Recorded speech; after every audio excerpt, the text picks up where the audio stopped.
lagi rame-rame nih tadi malam Adlien itu gimana? Ya masalah dia sebenarnya dia menjalankan tugas dia, di mana ada wartawan yang ngedorong untuk memaksa untuk ngeliput Dede. Padahal sebenarnya Dede udah minta maaf, pengen buru-buru karena ada pekerjaan penting. Lalu si wartawan itu mendorong si Adlien. Ya Adlien dengan spontan ngerespon, ada dorongan balik gitu. Terus karena dia ngerasa tanggung jawab dia adalah ketika dia ngejaga Dede, dia harus ngejaga lebih dari penjagaan ke saya karena saya cowok kan. Betul. Jadi lalu orang itu terkesan berlebihan menanggapinya. Ada sedikit cekcok lah, adu mulut antar mereka. Saya juga nggak tahu persis. Oh, kamu nggak ada di situ ya? Kejadiannya, tapi saya mendengar dari beberapa versi. Saya dengar dari Dede, saya tanya sama manajer saya yang ada di sana juga. Saya tanya Eno, saya tanya Adlin juga, dan menurut saya beda dengan wartawan yang lain yang biasanya ketika wawancara seperti kalian juga izin dulu kan. Dia nggak ada izin sama sekali, nggak ada apa-apa, langsung datang menyerbu terus mendorong Adlin supaya untuk dapat gambarnya Dede gitu. Ya menurut saya kan kita sama-sama cari nafkah lah. Dede juga saat itu lagi meeting, ada kerjaan, kalian juga cari berita segala macam. Ya intinya saling menghargai lah, dan mohon maaf juga jika mungkin ada kesalahpahaman semalam, karena ya menurut saya dia ngelakukan itu di batas wajar karena bentuk tanggung jawab dia sebagai asisten, yang mana Dede sebagai perempuan. Ya kita nggak tahu saat itu, mungkin kalau nggak ada dia bisa Dede yang kesentuhan fisik atau apa, kita nggak tahu juga kan. Orangnya Memediasi mungkin. Oh, belum tahu. Mungkin nanti dia sama manajer saya. tapi emang kan di beritanya itu katanya Adlin yang dorong duluan, tapi berarti itu nggak benar ya? Tidak benar sama sekali. Saya belum klarifikasi aja karena saya rasa bahwa ya itu menurut saya berita, bukan berita sih, maksudnya hanya kesalahpahaman kecil. Lalu dia sebagai berita media membuat sebuah kalimat-kalimat yang seolah-olah memojokkan saya dan Lesti. Ya biasalah, untuk apa, engagement kan. Oke. Yang kemarin lanjutan tadi dong dikit bang. Apa tuh? Persiapan spiritual lu seperti apa sih?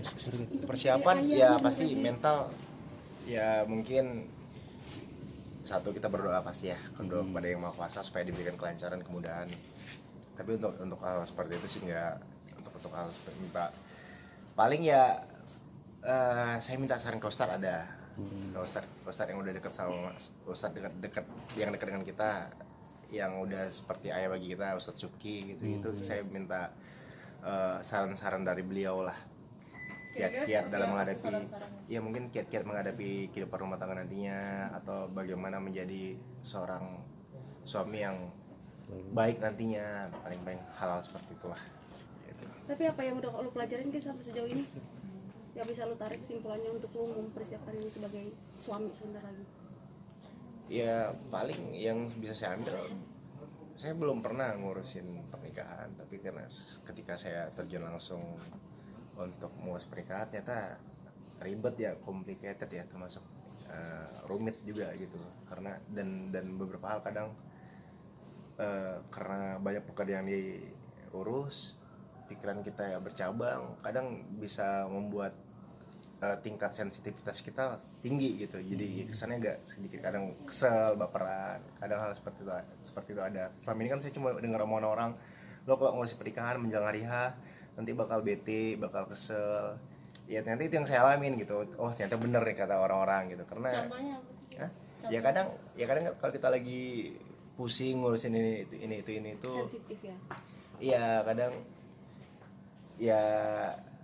apa ya, lebih baper lah gitu, gampang kebawa perasaan. Tapi ke ada rencana Sering paham gitu sama Dede gitu kan. Iya, salah satu ada, tapi hal-hal yang bisa, Misalnya apa tuh Ki? Boleh cerita? ya mungkin perbedaan pendapat lah, hal seperti itu lah, wajar lah ya. Tapi yang lebih ngalah siapa Ki? Saling Dede juga memang termasuk. Iya, kadang ketika kita udah lagi cekcok, paling besoknya kita udah introspeksi diri masing-masing, lalu kita saling maaf-maafan lah gitu. Karena kita dalam prinsip hubungan yang saya jalani, kita memang harus bukan take and give ya, tapi lebih ke give and give. Kita memberi tanpa mengharap balasan. Ada sharing sama sahabat-sahabat sendiri juga mungkin yang udah nikah, mungkin gimana pas awal mereka mau menjalani ini semua gitu juga? Iya, saran-saran sih ada, sharing dari mereka bagaimana harus sabar-sabar, terus bagaimana mereka mereka kasih tahu kalau biasanya 3 atau 5 tahun awal itu berat, tapi kalau udah ngelewatin 5 tahun awal biasanya mulus setelahnya gitu. Ada hal yang bikin Rifki jadi kayak aduh jadi takut atau jadi gitu nggak sih? Ada nggak sih hal seperti itu?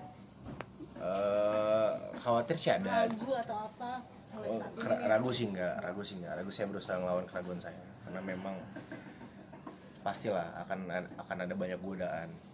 Kan setan nggak suka dengan yang namanya ibadah pernikahan kan. Bagaimana caranya untuk agar orang mengurungkan niatnya untuk nikah. Ya, termasuk sekarang nih banyak setan-setan yang berkeliaran nih ngasih nyebar-nyebar berita hoax, berita palsu, jebakin kita. After nikah bakal tinggal di mana, Ki? Apa? After nikah bakal tinggal di mana?